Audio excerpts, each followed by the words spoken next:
మాది కర్కల గ్రామం, తొర్రూరు మండలం, మహబూబాబాద్ జిల్లా. మేము వ్యవసాయం మీద చాలా వరకు పెట్టుబడి పెట్టి పంటలు ఎండిపోతున్నాయి.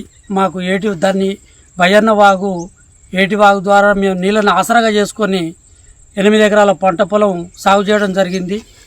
మాకు ఈ నీళ్ళు లేని పరిస్థితుల్లో మేము ఏం కావాలనే ఉద్దేశంతో ఈ బాధపడుతున్నాం.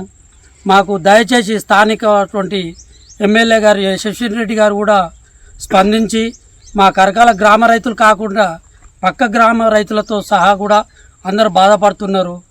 కావున మా యందు దయ ఉంచి ప్రభుత్వం మేల్కొని మాకు నీళ్ళు ఇప్పించే మార్గం ఏర్పాటు చేయాలని మేము అందరినీ కూడా కోరుకుంటున్నాం. మాతో రైతులు కూడా చెప్పుకోలేక ఎవరు చెప్తే ఎవరు మేల్కొంటారనే ఉద్దేశంలో కూడా తెలియనటువంటి పరిస్థితుల్లో కూడా ఉన్నారు. కాబట్టి మాకు ఏదో రకంగా మాకు ఈ విధంగా తోచింది కాబట్టి మేము ప్రభుత్వానికి తెలియజేస్తున్నాం. మా యందు దయ ఉంచి నాతో పాటు వేల మంది రైతులు కూడా ఉన్నారు. అట్లాంటి వాళ్ళని బాగు చేయాలని గత ప్రభుత్వంలో కూడా వచ్చాయి. అప్పుడు కనీసానికి మే నెలలో కూడా నీళ్లు ఉండేది.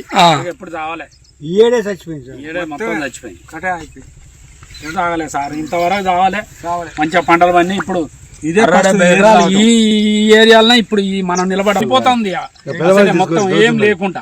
మాది కర్కల గ్రామం, తొర్రూరు మండలం, మహబూబాబాద్ జిల్లా. మేము వ్యవసాయం మీద చాలా వరకు పెట్టుబడి పెట్టి పంటలు ఎండిపోతున్నాయి.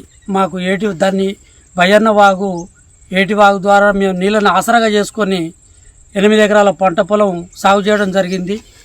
మాకు ఈ నీళ్ళు లేని పరిస్థితుల్లో మేము ఏం కావాలనే ఉద్దేశంతో ఈ బాధపడుతున్నాం.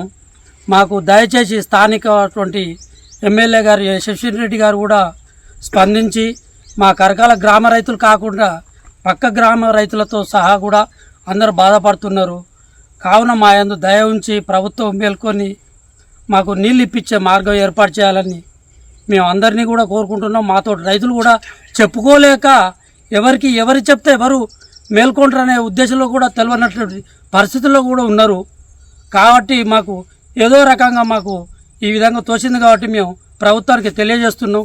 మా యందు దయ ఉంచి నాతో పాటు వేల మంది రైతులు కూడా ఉన్నారు. అట్లాంటి వాళ్ళని బాగు చేయాలని గత ప్రభుత్వంలో కూడా వచ్చాయి. అప్పుడు కనీసానికి మే నెలలో కూడా నీళ్లు ఉండేది.